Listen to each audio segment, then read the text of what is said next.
Hi all welcome to today's video. അപ്പോൾ നമ്മളിന്ന് നോക്കുന്നത് ഗവൺമെൻറ് ഓഫ് ഇന്ത്യ ആക്ട്സ് ആണ്. 1858 തൊട്ട് 1935 വരെയുള്ള ആക്ടുകളാണ് നോക്കുന്നത്. ഇന്ത്യൻ ഭരണഘടനയുടെ രൂപീകരണത്തിന് സ്വാധീനം ചെലുത്തിയിട്ടുള്ള രണ്ട് ബ്രിട്ടീഷ് നിയമങ്ങളാണ് ഉണ്ടാക്കുന്നത്. കമ്പനി നിയമവും ക്രൗൺ നിയമവും. കമ്പനീസ് റൂളും ക്രൗൺ റൂളും. അപ്പോൾ ഈ ക്രൗൺ റൂളിൻ്റെ അണ്ടറിൽ വരുന്നതാണ് ഈ ഗവൺമെൻറ് ഓഫ് ഇന്ത്യ ആക്ട്സും ഇന്ത്യൻ കൗൺസിൽ ആക്റ്റും ഒക്കെ. അതിൻ്റെ ലാസ്റ്റ് വരുന്നതാണ് ഇന്ത്യൻ ഇൻഡിപെൻഡൻസ് ആക്ട്. അത് ഞാനിപ്പോൾ ഇതിനകത്ത് ആഡ് ചെയ്തിട്ടില്ല. ഗവൺമെൻറ് ഓഫ് ഇന്ത്യ ആക്ട്സും ഇന്ത്യൻ കൗൺസിൽ ആക്റ്റുമാണ് ഇവിടെ ഞാൻ നോക്കുന്നത് ഇപ്പോൾ. അപ്പോൾ നമുക്ക് ഗവൺമെൻറ് ഓഫ് ഇന്ത്യ ആക്ട് 1858 നോക്കാം. 1857 കലാപത്തിന് ശേഷം പാസ്സാക്കി. അതായത് ഒന്നാം സ്വാതന്ത്ര്യ സമരത്തിന് ശിപ്പായിലകളൊക്കെ ശേഷമായിട്ടാണ് ഈ ഒരു സുപ്രധാന നിയമം നടപ്പിലാക്കപ്പെട്ടിട്ടുള്ളത്. ഈസ്റ്റ് ഇന്ത്യ കമ്പനിയുടെ ഭരണം അവസാനിപ്പിച്ചു. ഈ ഒരു ആക്ട് മൂലം ഈസ്റ്റ് ഇന്ത്യ കമ്പനിയുടെ ഭരണം ഇന്ത്യയിൽ അവസാനിച്ചു. ഇന്ത്യയുടെ ഭരണം ബ്രിട്ടീഷ് ക്രൗൺ ഏറ്റെടുത്തു. ഗവർണർ ജനറലിനെ വൈസ്രോയ് എന്നിട്ടുള്ള പദവി നൽകി. കമ്പനി ഭരണം അവസാനിപ്പിച്ച നിയമമാണിത്. അടുത്തത് ഇന്ത്യൻ കൗൺസിൽസ് ആക്ട് 1861 92 ആണ്. അപ്പോൾ 1861 ആക്ട് പ്രകാരം പ്രതിനിധി സഭകളിലെ നിയമനിർമ്മാണ പ്രക്രിയയിൽ ഇന്ത്യക്കാരെയും ഉൾപ്പെടുത്താനായിട്ട് തുടക്കമിട്ടു.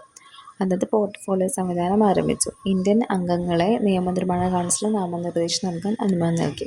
അതാണ് ഞാൻ പറഞ്ഞത്. ഇനി 1892 നിയമപ്രകാരം ബജറ്റിനെ കുറിച്ച് ചർച്ച ചെയ്യാനായിട്ട് അനുമതി നൽകി. പരോക്ഷ തിരഞ്ഞെടുപ്പിന് തുടക്കമായി. അടുത്ത ഇന്ത്യൻ കൗൺസിൽസ് ആക്ട് ആണ്. 1909 ഇതിന് Morley Minto reforms, Morley Minto ഭരണപരിഷ്കാരം എന്നും ഇത് അറിയപ്പെടും. ഇത് പ്രകാരം മുസ്ലിങ്ങൾക്ക് പ്രത്യേക മണ്ഡലം സെപ്പറേറ്റ് ഇലക്ടറേറ്റ് അനുവദിച്ചു. നിയമസഭകളിൽ ഇന്ത്യൻ അംഗങ്ങളുടെ എണ്ണം വർദ്ധിപ്പിച്ചു. അപ്പം ഇതിന് PSC പോയിന്റ് എന്ന് പറഞ്ഞാൽ separate electorate 1909 Indian councils act പ്രകാരമാണ്. അടുത്ത ഗവൺമെൻറ് ഓഫ് ഇന്ത്യ ആക്ട് 1919 ഇത് അറിയപ്പെടുന്നത് മോങ്കഡു ചെസ്ഫോർഡ് ഭരണപരിഷ്കാരം എന്നാണ്. ഇത് പ്രകാരം പ്രവിശ്യകളിലും ഡയാർക്കി ആരംഭിച്ചു. ഭരണം ആരംഭിച്ചു. കേന്ദ്രത്തിൽ ദ്വിസഭ നിയമസഭ നിലവിൽ വന്നു. പരിധിയുള്ള വോട്ടവകാശം നൽകി. ഇതൊക്കെയാണ് ഈ ഒരു ഗവൺമെൻറ് ഓഫ് ഇന്ത്യ ആക്ട് 1919 ഓർക്കാനുള്ളത്. പരിധിയുള്ള വോട്ടവകാശം എന്ന് പറയുമ്പം ഭൂസ്വത്ത്, നികുതി, വിദ്യാഭ്യാസം എന്നിവയുടെ അടിസ്ഥാനത്തിൽ. ഇനി ഗവൺമെൻറ് ഓഫ് ഇന്ത്യ ആക്ട് 1935 ആണ്. ഇന്ത്യൻ ഭരണഘടനയിലെ ഏറ്റവും കൂടുതൽ കടപ്പെട്ടിരിക്കുന്ന നിയമം അല്ലെങ്കിൽ ഏറ്റവും കൂടുതൽ വഴിത്തിരിവായിട്ടുള്ളൊരു നിയമം എന്ന് പറയുന്ന നിയമമാണിത്. ഇത് പ്രകാരം ത്രിത്വല ഭരണം സംവിധാനം അവസാനിപ്പിച്ച് പ്രവിശ്യ സ്വയംഭരണം, പ്രൊവിഷണൽ ഓട്ടോണമി നിലയിൽ വന്നു. Union list, concurrent list, state list എന്ന് പറഞ്ഞിട്ടുള്ള ലിസ്റ്റുകൾ രൂപീകരിച്ചു. ഫെഡറൽ കോടതി സ്ഥാപിക്കാൻ വ്യവസ്ഥ വന്നു. ഇന്ത്യൻ ഭരണഘടനയുടെ നിരവധി വ്യവസ്ഥകൾക്ക് പ്രചോദനമായിട്ടുള്ള ഒരു ആക്ട് കൂടെയാണ് ഈ ഗവൺമെൻറ് ഓഫ് ഇന്ത്യ ആക്ട് 1935 എന്ന് പറയുന്നത്. പ്രകാരമാണ് 1950 ജാനുവരി 28 മുതൽ ഇന്ത്യയുടെ സുപ്രീം കോടതി സ്ഥാപിതമായത്. ഡൽഹിയിൽ സ്ഥാപിതമായത് ഇത് പ്രകാരമാണ്.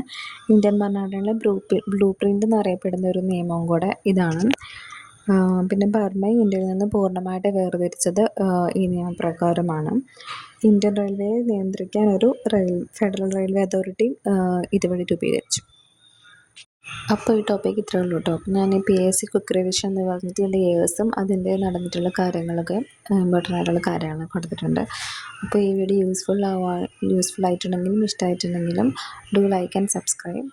അപ്പോൾ കൂടുതൽ ഇങ്ങനത്തെ വീഡിയോസായിട്ട് ചാനൽ ഫോളോ ചെയ്യാനും മറക്കരുത്.